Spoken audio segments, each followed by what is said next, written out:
Edmund Burke is an unusual figure in a course on the history of philosophy because he wasn't a professional scholar, wasn't a professional academic, wasn't a man who lived the contemplative life. It makes him different from most of the figures that we've encountered so far in our series of lectures. Edmund Burke was a practical politician who was very influential in late 18th century England. He was a member of the House of Commons. He was one of the Rockingham Whigs, and he spent a long career as a practical politician actually working out the connection between political theory and political practice. Burke's primary concern in investigating political life is to find out what works in practice. And not just in practice across the world, his concern is to find out what works in practice under the circumstances of a roughly democratic legislature or a representative legislature. Burke is trying to figure out the ways in which legislatures work, the way in which the new democratic governments that have been set up during the period of the Enlightenment function, what sort of political ideals they ought to be connected with, and in addition, how political theory ought to be connected to political practice. Now, Hume is often seen, or not Hume, but Burke, is often seen as one of the most conservative thinkers of the Enlightenment, as a kind of precursor to romantic reaction. There's a certain degree of truth in that. But he's also a rather reform-minded Whig as well. Although he was against the French Revolution, he supported the ideals of the American Revolution. He investigated corrupt practices among the East India Company. He wanted to alleviate some of the oppression that was characteristic of the English treatment of Ireland, and that should come as no surprise. Burke himself grew up in Ireland. He's the product of a mixed marriage between a Protestant father and a Catholic mother. All through his political career, he's something of an outsider. He's a parvenu, someone that shows up in Commons and got there by dint of his ability, not by his lineage, not necessarily by his connections. So Burke is a practical politician. If we think of someone like Kant as being an intellectual scientist or a political scientist in the strict sense of the term, Hume can be thought of as a political engineer. He wants to take the insights of political philosophy and apply them. And his standard will be pragmatic. Does it work in practice? If it doesn't work in practice, he thinks that a theory is by definition a bad theory. So Burke is a very pragmatic thinker, a very practical man, and something of an opportunist as well. We ought to forgive him the occasional lapses in his thinking and in his writing. The heat of political polemic often causes people to go out on a limb, to over-formulate an argument, to take it a little bit too far. And there's also a sense of, a certain degree of confusion in Burke's work. He's concerned with different political issues at different times, and although there's a rough consistency to his outlook, he varies and vacillates the way most politicians do. It's about the best we can expect from a man that has to live with the rough and tumble of politics every day. Now, Burke's position is that of a Whig. He's an outsider. He supports the country party as opposed to the court party. He wants to make sure that corruption doesn't dominate the English government. And he wants to make sure that no unforeseen revolutionary emergencies create the kind of desperate political situation in England that is characteristic of France during the time of the French Revolution. And he also wants to look at the origins of legitimacy, the structure of legislation, and the way in which governments can be reformed, which is part of the project of the Enlightenment, and at the same time made stable, because reform and stability are in some respects antithetical. There's a certain degree of tension between the two. Burke recognizes the need for reform, but he also recognizes the need for political stability, for political order. Sometimes he goes for one, sometimes for the other, but my sense is that his primary emphasis is on the idea of political order. He thinks that the Hobbesian state of nature, the lapse back into lawless terror that was characteristic of the worst excesses of the French Revolution, could have been predicted, that a wise political science would have prevented the necessity for such a state of affairs, and that by empirically studying the data of history, Burke thinks that we can come to a rough empirical understanding of what human nature is in the case of individuals, and what the nature of human societies and human governments is as a matter of practical fact, empirical fact. So Hume's theory is going to be anti-utopian. It's going to move away from the tradition of thought that we got with Plato or Thomas More of creating an ideal society and judging the world around us on the basis of that. He's going to take the other tack. He's going to look at the world around us and say, at least this works. We can be sure that this has some connection to reality. It is reality. Now, our proposals for reform will have to be judged within the context of what works. Someone once defined politics as the art of the possible. And that's very much Burke's perspective. Does it work in practice? Now, as a leader in the House of Commons, he's a noted orator. He is an indefatigable writer of pamphlets. And he knows how to manage men. He knows how to manage legislatures. He knows how to get things done. He recognizes the need for reform and pushes for reform when he thinks it's unavoidable. Reform is dangerous because there's always a certain degree of risk involved in changing the status quo. Right? That's the conservative element. But being a rational risk minimizer, Burke says that occasionally gradual, slow-moving, well-considered reforms implemented over a period of time are actually risk-reducing mechanisms because they prevent the necessity for revolutionary violence, which is the worst possible state of affairs. In other words, prior to the beginnings of the American Revolution, Burke advocates liberalizing the relationship with the American colonies. He says, give them some representation in Parliament. You are actually denying them the rights of Englishmen which had been established by the Glorious Revolution. Burke continuously harks back to the Glorious Revolution as his idea of a fine revolution. Not much happens. The change is quick, easy, bloodless. He does his best not to talk about the period of English history between 1640 and 1660 because it would give people the unpleasant impression that once in a while revolutions can't be avoided, and perhaps even the government he thinks so highly of was based upon an earlier revolution. So when he talks about revolutions of the earlier century, he's talking about the Glorious Revolution. He doesn't want to think about Cromwell. There's a little bit of a disingenuous element here. He is, after all, a practical politician, supporting Whig policies. What's more Whig than to advocate the principles of the Glorious Revolution of '89?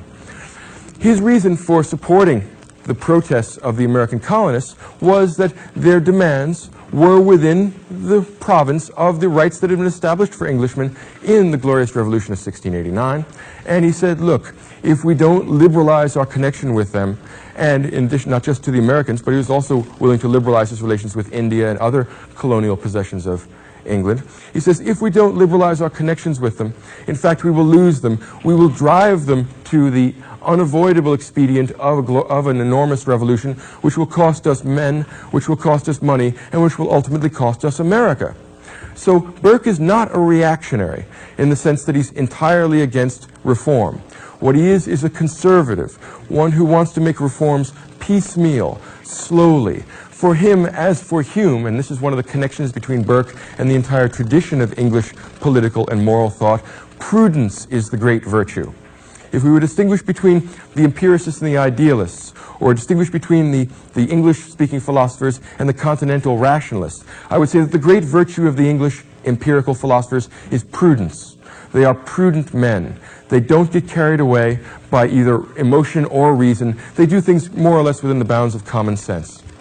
The alternative virtue, which we find among the rationalistic philosophers, primarily among the German-speaking philosophers, also I would say among Plato, all metaphysicians, their great alternative virtue is ruthlessness. They take an idea as far as it can possibly go, and they say, prudence be damned. We're going to do what makes sense. We're going to do what's right, regardless of whether this is consistent with anybody's idea of common sense. Common sense, in a way, is our problem. We want to get beyond common sense to what Thoreau called something magnificently uncommon. Well, Burke doesn't want anything uncommon or magnificent. He wants something prudent, something you can count on, something that would be conservative without being reactionary. And so he's willing to make changes in political practice and in political theory, so long as they're gradual, so long as they balance out the empirical interests that are represented in the society at the moment that a particular reform is suggested, and so that we can possibly reverse any given reform, so that if it turns out to be deleterious in practice, we can say, okay, we made a mistake, we're going to revoke that attempted reform. Burke is skeptical of all utopian thoughts, of all utopian rationalistic programs for the creation of ultimate human felicity. He says, we'll do the best we can right here and now, within the parameters of what can practically be done. So he advocates certain kinds of reform. Reforms of English foreign policy, reform in the treatment of Ireland, reform in the organization of the government, and Burke also wants to reform political theory, the idea of politics, the way in which people think about politics. Burke believes, on the basis of his experience as a practical politician, that he has something worthwhile to say about that, however disdainful professional philosophers might be. And there's a certain degree of truth in that. Burke has been largely neglected by professional politicians because there are a great many inconsistencies in his work. He's not the deep, rigorous thinker that we're going to find in Hume or Kant or any of the professional scholars. Burke does advocate and does make a couple of arguments that are novel and important. His most important work is called Reflections on the Revolution in France. It is ostensibly a letter written to a young French nobleman explaining the English conservative interpretation of the French Revolution, and in particular, the interpretation of the Terror. Burke thinks that the Terror, essentially a breakdown of legal order which amounts to the war of all against all, to a horrifying situation which is the worst of political circumstances, where no one has any security for property or for life, where terror reigns, where there's no predictability with regard to governmental policy, and you never know who's going to be killed next. First, Danton and Robespierre start to persecute those they suspect of having royalist sympathies. And then they get their own political enemies within the revolutionary movement. And finally, their own political enemies get them and chop their heads off, because political terror is a dangerous thing. No one knows who to trust. No one knows where to go. Burke says this could have been predicted. The entire tradition of the French Enlightenment, the tradition of continental rationalism, of abstract theorizing, independent of contingent and immediate circumstances, is what leads to political fallacies, like emphasizing the imprescriptible rights of man and other abstractions, which have no immediate connection to the historical experience of French government. So Burke says all this abstract theorizing done by the professors in their studies are not only wrong, but positively dangerous. When carried into practice, the result is not improvement, it's chaos. By trying to institute what amounts to a secular millennium, by trying to end the earlier, messy, ugly, evil portion of human existence and create a new, fundamentally changed social structure which creates perfect equality and perfect liberty and perfect justice, what you get is perfectly the opposite. All utopian schemes for the immediate creation of perfection are chimerical and wrong. They're an illusion. Burke says practice over theory. What works comes over what we would like. So what Burke says is that the terror is implicit in the French Revolution itself, and that these demands for complete change now are not only unrealistic, but dangerous, and they're the product of this abstract rationalizing that we get in the continental tradition. He thinks that people like Rousseau, with their radical democratic tendencies, their insistence, remember the beginning of Rousseau's Social Contract? Man is born free, but everywhere he is in chains. It's a beautiful, poetic line. Does anyone clearly understand what it means? It means that the world's bad and that lots of political stuff is evil. And Burke says, well, that may be true, but that's a very dangerous idea to introduce. We cannot make complete human liberation tomorrow, or in fact, we cannot create complete human liberation within the foreseeable future.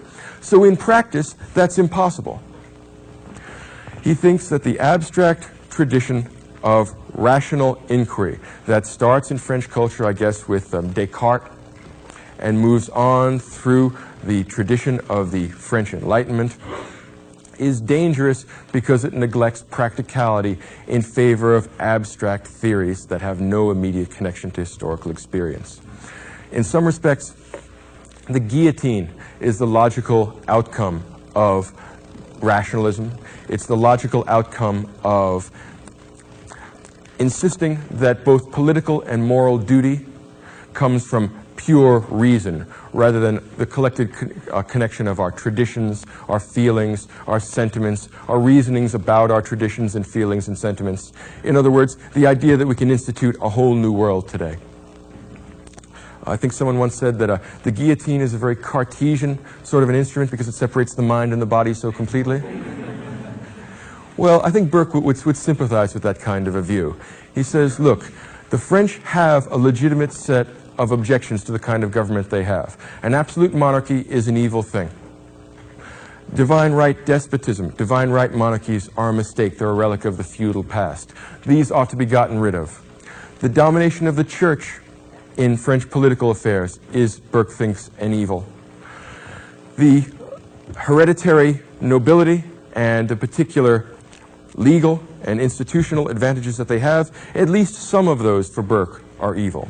But he says, look, all of these grievances could be redressed, but they can be redressed only one at a time and only gradually. The idea of killing the king and then killing all the nobles and then killing all the people who dispute within the Radical Democratic Party and then starting to kill each other is what you would expect from people that have no connection to their earlier traditions. Because it's tradition, sentiment, a kind of intellectual inertia that keeps society together. Society is not held together by rationality. People normally do not sit down, do some mathematical problems, and conclude that they love their family, that they love their country, that they like their hometown. People are essentially creatures of sentiment. This connects it back up to the Humean tradition of moral theory. This connects it to the skeptical tradition of epistemology that comes out of Locke and empiricism and things like that. So Hume, while he's not, or Burke, while he's not a professional philosopher, is well within the central trend, the skeptical, empirical, gradual, sentimental trend of English thought. Now, he thinks that the advantages of the English Constitution is that it's a gradual accumulation of practices and traditions which minimize the need for revolution and which could be gradually reformed from within. And one of the great advantages of the English Constitution is that it's not written down. It's a general kind of nebulous collection of traditions and practices and sentiments. And the advantage of that is that it can change gradually and imperceptibly. It gives you the sense of continuity over time. Burke thinks that very important.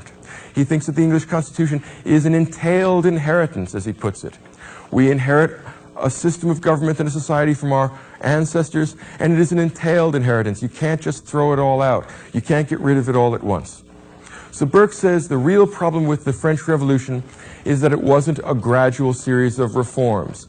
It wasn't based empirically on the traditions of the French ways of life and French government. The problem with it is that it comes from abstract theorizing, which is downright dangerous.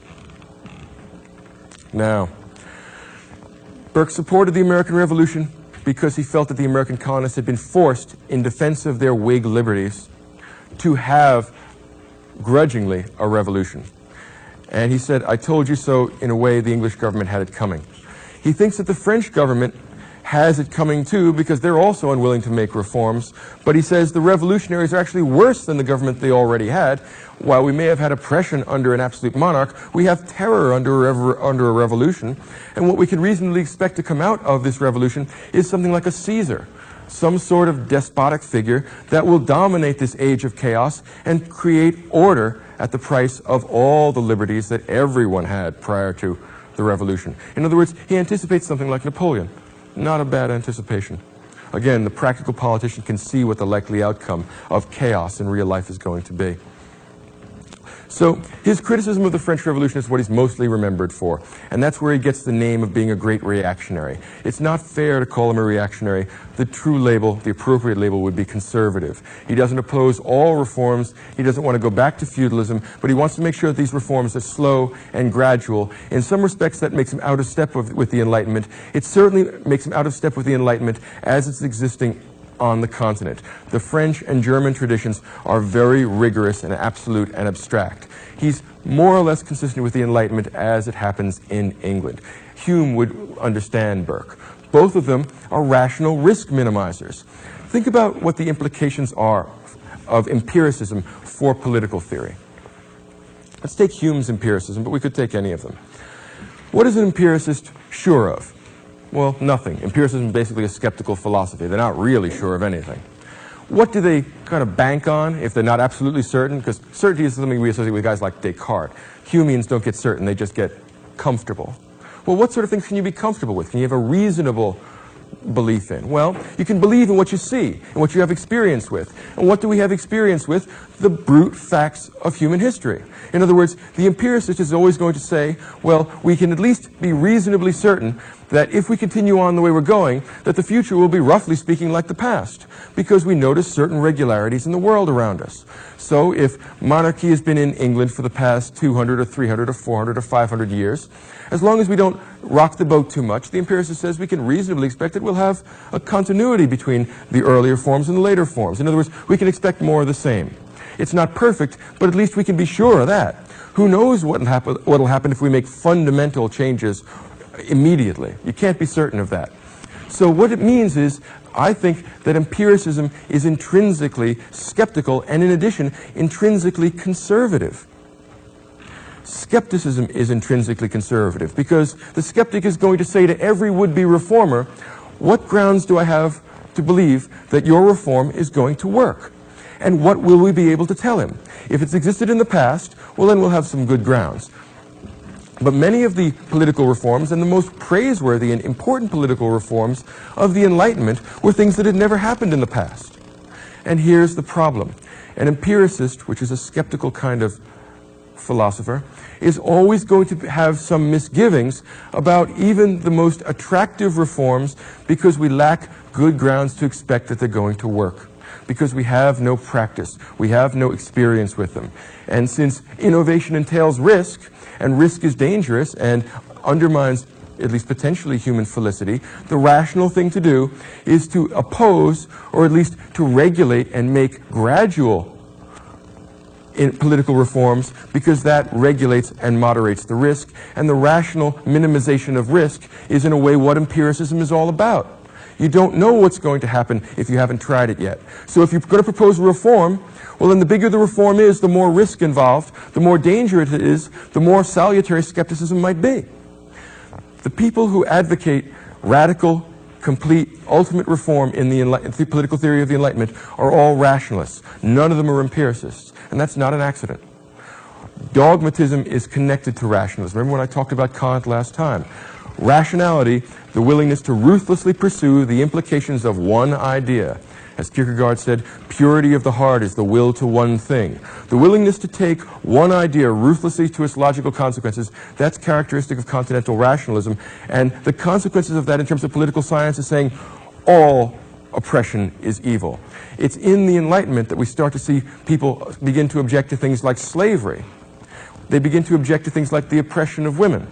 They begin to object to ideas like the extermination and genocidal treatment of the Indians or non-Western peoples. These ideas are new. We have plenty of experience with the oppression of women. We have lots of experience with slavery. It's existed all throughout the world, throughout most of human history.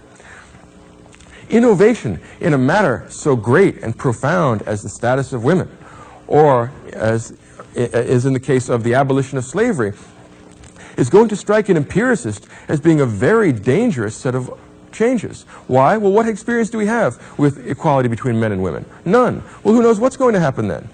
And the problem is that that's true. It gives us something to think about. I don't know that it's a good reason not to do it. As a matter of fact, the most important breakthroughs in the political theory of the Enlightenment are, like it or not, dogmatic one way or another. A skeptic would have good reasons for objecting to them, or at least having some misgivings about them. So Burke's position is that of a skeptical empiricist. And he says, show me, do we have good reason to believe this is going to work? And if we don't, well then, let's not do it. Or if we're going to do it, if the political force that advocates change is so powerful that you can't avoid it, let's do it gradually, let's do it piecemeal, let's do it in one place, one county, or one city to start out. Let's have essentially a pilot program. Here in Washington, when we establish a pilot program, when we test something out, we're essentially adopting a position of Burkean conservatism. And this is not an irrational thing to do. Consider the example of something like prohibition. It's with reforms that turn out not to work, that turn out not to be very practical, where Burkean conservatism comes into its own. Imagine somebody coming up with an idea that if we made it illegal to drink alcohol in the United States, we could reduce drunk driving, we could reduce fetal alcohol syndrome, we could reduce all kinds of evil things. And I think that any sensible person looking at the bad consequences of alcoholism would say that it would be fine to get rid of those things. But Burke will say, wait a minute. Although your theory tells us that it would be good to get rid of these things, and in fact, I'm inclined to agree with you. Being a sentimental guy, I think that drunk driving is a bad thing. But in practice, can we do this? And that's, for Burke and for Burkean conservatives, the key question. Will it work in practice? How are you going to make everybody stop drinking alcohol? How are you going to prevent alcohol from coming in across the border? How are you going to prevent the rise of organized crime? Are the consequences of this reform going to be worse than the evils you seek to eliminate? Will you, in fact, be able to eliminate these evils simply by passing a law? Can you control reality at that level? And Burke would say, no, I don't think you can. I've seen how people relate to alcohol. I think the chances of getting America to actually go dry are really quite limited. Well, it turns out after making the experiment, the reformers have to eat their words. In this case, we have reform that is appealing at the level of theory, seems like a good idea, but in practice we can't make it work. Well, this is the strong point of Burkean conservatism. There are certain kinds of issues, certain kinds of reforms that turn out not to work very well in practice. Burke tells us before we institute a reform to be reasonably certain that it's going to work in practice. And the only way you can do that is by actually testing it empirically. Don't tell me that you have a theory and a graph that shows that drunk driving goes to 0 the year after we institute prohibition. It just doesn't happen that way. It's a lovely theory, but I don't judge the world on the basis of theories. I judge the world on the basis of the way the world works. There is a certain degree of kind of homey practicality to Burke. That's the attractiveness of this guy. Here's the downside of it, and I think it's an important downside.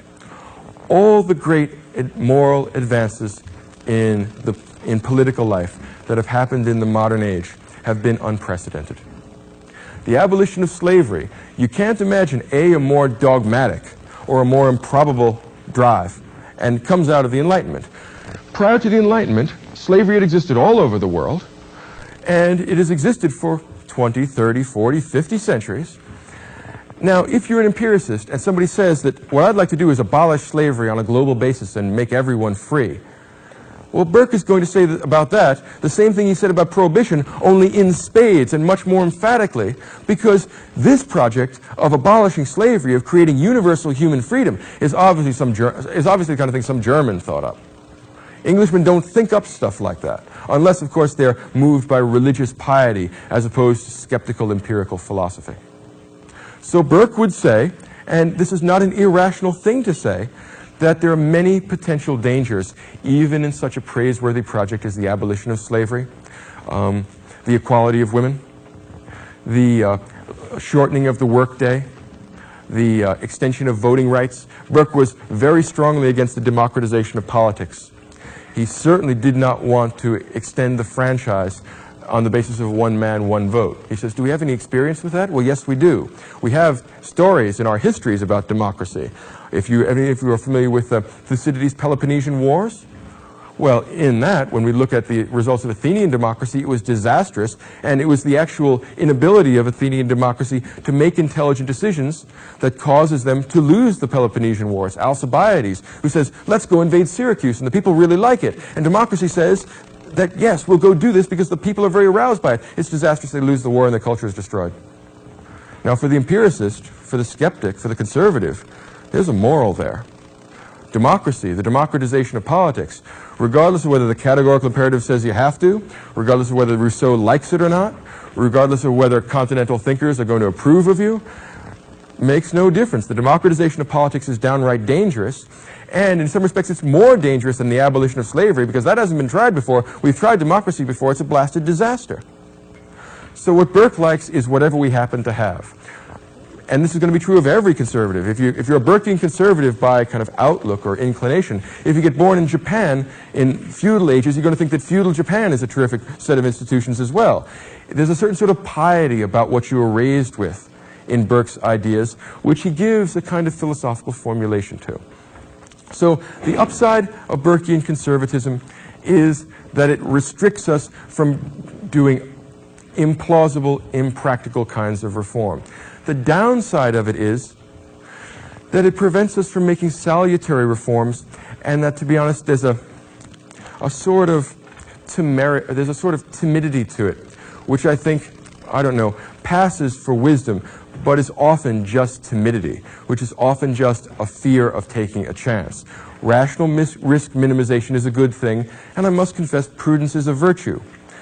My point in suggesting that there are limitations to this is that prudence is not the only virtue, and that taken to an extreme, it may be that prudence is sometimes a vice. Prudence has no understanding and no appreciation of the heroic virtues that attach to ruthlessness. Ruthlessness allows for great virtue and great vice. Burke limits what we might call the standard deviation of virtue and vice. We don't get too bad, we don't get too good. We have more or less kind of what we had before. Maybe we can make things a little bit better, but don't get out of hand about this. That's really dangerous. Don't get enthusiastic. Be prudent. Burke counsels us to prudence, and I think that prudence is sometimes a vice as well as being a virtue. That's the difficulties with this. Now, in addition, there are two more contributions that Burke makes to political science, which are departures from the earlier political conceptions, characteristic of both the English and the French Enlightenment. And in addition to that, they are things that are still with us today one way or another, ideas that have been introduced that are quite important. The first and most important idea that Burke comes up with is the idea that political parties are not only legitimate, but necessary. Yesterday, somebody happened to ask me about political parties. Well, here's your answer. In the ancient political tradition, parties are the extreme, the superlative form of faction, and faction is understood to be intrinsically evil. All of political theory in the ancient world, it doesn't matter whether it's Platonic or Aristotelian or Roman or Greek, is all organized around the problem of preventing society from breaking up into antagonistic factions. We want a unity of sentiment, a unity of purpose which characterizes the good polis. Now, if we look back at history, we have good reason for believing that. Faction, party, leads to civil war in our understanding of history, or at least in the understanding of history characteristic of 18th century England. Look back at Thucydides' Peloponnesian Wars, right? The revolution at Corcyra, the civil wars that are detailed in there, all proceed from the breaking up of society into antagonistic factions who define their interest oppositely. A virtuous individual will be public-spirited, will have no separation of their interest from the interest of society as a whole. That's why the Platonic guardian class is not allowed to have their own family and is not allowed to have their own private property, because that would give them a special, particular interest independent of the interest of the society as a whole. By reducing them to no other interests except the interest of the city as a whole, it prevents, at least in Plato's mind, the emergence of the guardians of the gold class as a faction with separate interests and a separate agenda independent of what's good for the society as a whole. Now, that idea that faction and party are intrinsically evil, a sign of disease within a society, and potentially which will potentially result in a civil war, which means, back to the state of nature, the war of all against all. This idea is taken up, that factions and parties are bad, and it comes right into political theory, and it goes at least as far as Hume. Hume is the first political thinker in his political essays. I think this is the essay on the ideal commonwealth, where it brings this up. He kind of wants to allow for the idea of legitimate opposition, which is what parties do. They make it possible to focus and organize opposition to the government and to the dominant party. And at the same time, he wants to avoid the dangerous element of faction and party because he thinks it potentially could lead to civil war. The gist of it is something like this, that the idea of legitimate political parties, of a loyal opposition, of legitimate dissent, is a peculiarly modern idea, and Burke helps us legitimize that idea. Think about the ancient world and the medieval world. In the ancient and medieval world, a government legitimized itself by reference to the will of God or they're of ultimate rationality in the case of the Platonic ideal city, or with reference to some set of myths that legitimize the king. Divine right monarchy is the best example of this. Why do you have to obey the king when he tells you to do something? Because he's God's friend, or he's God's chosen, he's God's elector. He has some special connection to God that differs from you. And there's a hierarchy. If you remember Aquinas, we've got the God up here and the angels, and then the king here, and down below him are the nobles, and below them are people like you.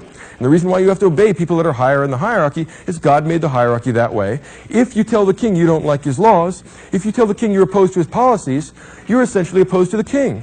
And if you're opposed to the king, you're opposed to God. And if you're opposed to God, you're opposed to morality and virtue and goodness. And that means you're a friend of Satan and should be killed. What that means is that in the ancient political tradition, it moves all the way up to the medieval age, the idea of legitimate dissent never comes up. Dissent is by definition evil since the government is backed by God.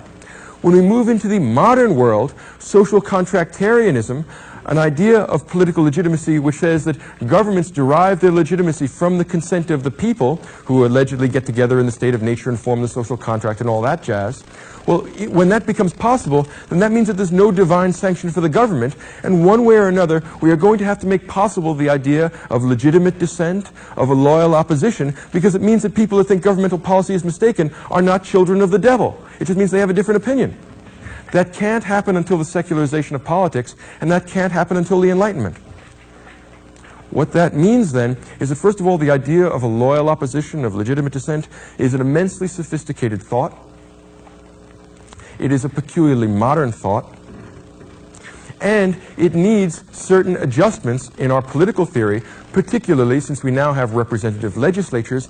It is necessary for us to be able to organize people that support governmental policy and people who are opposed to it so that we can effectively legislate, or at least obstruct legislation within the legislature itself. In other words, the rise of representative legislatures and the rise of human, man-centered political theory means that we're also going to have the rise, first of all, of legitimate dissent and loyal opposition, and also it means the rise of legitimate political parties, which are not seen as being a threat to the state, but rather seen as being the natural condition of human beings who intrinsically have different perspectives on the world. So once politics is sanctioned only by the will of the people, then legitimate dissent has to be made room for, because it's a simple empirical fact. And if it's a simple empirical fact, then the older tradition, which says that all parties and all factions are evil, has to be gotten rid of.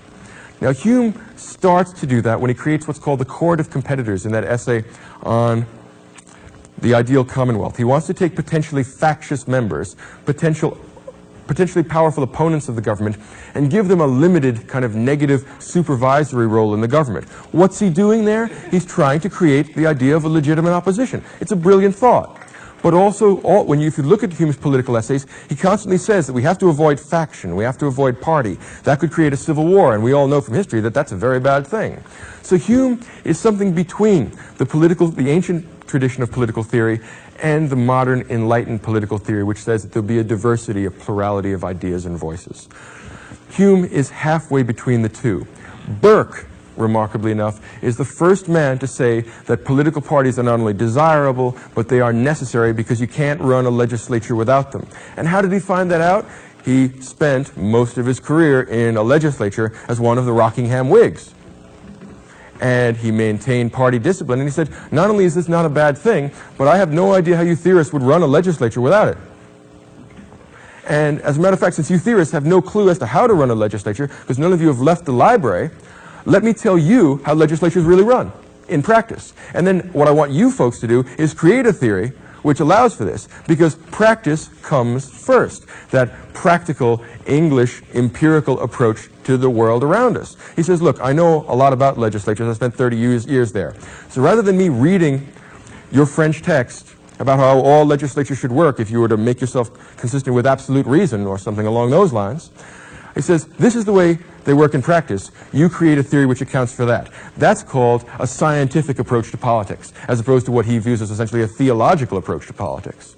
And he says, look, if we're going to be scientific, this is the way legislatures work. You can't make them work without political parties. And since we haven't had a civil war in England, and since there's no sedition attached to this political party, not only should we acknowledge them, we should say that they're legitimate, and we shouldn't be afraid to say that I'm a Whig or I'm a Tory. And that's a great breakthrough. It's the triumph of practice over theory, and that's a typically English idea. One more thing, and then I'll close on Burke. Burke is also known for his theory of representation. He offers the idea, and this is again one of the throwbacks, I would say, to the older idea that there's a unified, public-spirited approach to politics. He says that there are two ideas of representation, what we will call virtual representation and actual representation. And he supports the idea of virtual as opposed to actual representation. Here's the thought. A virtual representative is one who takes instruction from the people who elected him, and he does exactly what they want. In other words, he represents the will of his constituency. What that means is that if the people that elected you want a policy and you think it's a mistake, well, then you do what they think as opposed to what you think, because you are there as a representative of the people. You actually represent their will. This is a kind of naively democratic idea. Burke thinks it's a mistake because he has a partiality to hierarchical political theory. He doesn't think everybody's equally smart or equally virtuous or equally wise. And there's a strong element of a kind of disdain for the average common man. He refers in the Reflections on the Revolution of France to the swinish multitude. Now, we don't hear any of our politicians talk that way, and it's not an accident. All right, they don't talk about the swinish multitude. Burke does. And he says, look, I'm not taking orders from the swinish multitude. I mean, hell, I got elected to the House of Commons in a rotten borough. The Marquis of Rockingham talked to one of his pals who was a peer and voted me in on the basis of one vote. Here I come. I'm in Parliament now. Eventually, he manages to win a seat from Bristol on his own merits. He actually has a real free election. And he eventually gets bounced out of his seat at Bristol and kicked out of a popularly elected position in Commons because he writes a letter to his electors in Bristol and says, look, you folks are under the misapprehension that I'm interested in what you think. No. I'm not an actual representative, I'm a virtual representative. A virtual representative is one who thinks about what is good for the nation as a whole. He doesn't represent London or Manchester or Bristol or any particular locality or any particular group of people. He represents the whole interests of society judged from the large perspective. So what that means is that if we had a system of virtual representation here, that senators from Kansas and Iowa wouldn't be particularly interested in farm subsidies. Senators from New York and New Jersey wouldn't be particularly interested in mass transit. People with, representatives from particular areas would not be so much interested in particular local issues as they would be in what's good for the society as a whole. There's a certain degree of plausibility in that. You can imagine that this would give honest, conscientious legislators a rather broader perspective than they often have, and perhaps they'd be less obsessively concerned with re-election, although I'm not so sure about that. The difficulty with it is that it is essentially undemocratic. What it means is that the virtual representative believes himself to be essentially nature's aristocrat, believes that he's smarter than the people that voted for him, and says, look, I really don't want your advice. I know what's best, or at least I'm doing my best to figure out what we ought to do, and I'm going to vote that way. I'm going to vote my conscience. And frankly, I have access to more information. I know what the inside dirt is on everybody that's proposing these things, and I know what the actual practical capacities of the legislature are. So, folks, trust me, I'm going to vote the way I think rather than the way you think, because I'm a lot smarter than you are. Now, he doesn't quite add in the last, but it's implicit, and the voters of Bristol managed to figure it out, and he got bounced in the election after he gave them that information about the fact that he was a virtual representative. That didn't hurt him in terms of political party affiliation or in terms of membership in the House of Commons. He finds himself a rotten borough and gets voted back in by the Rockingham Whigs. I mean, he understands how politics works. He's something of an opportunist, but that's the downside of what I think is a desirable pragmatism in his political philosophy. He's an engineer, not a scientist. He wants to know, how does it work in practice? I'm not otherwise interested in your theory. Burke, in that respect, is the most philosophical of the practical politicians of the 18th century, and a worthy heir to the English, skeptical, empirical, practical tradition of politics and philosophy.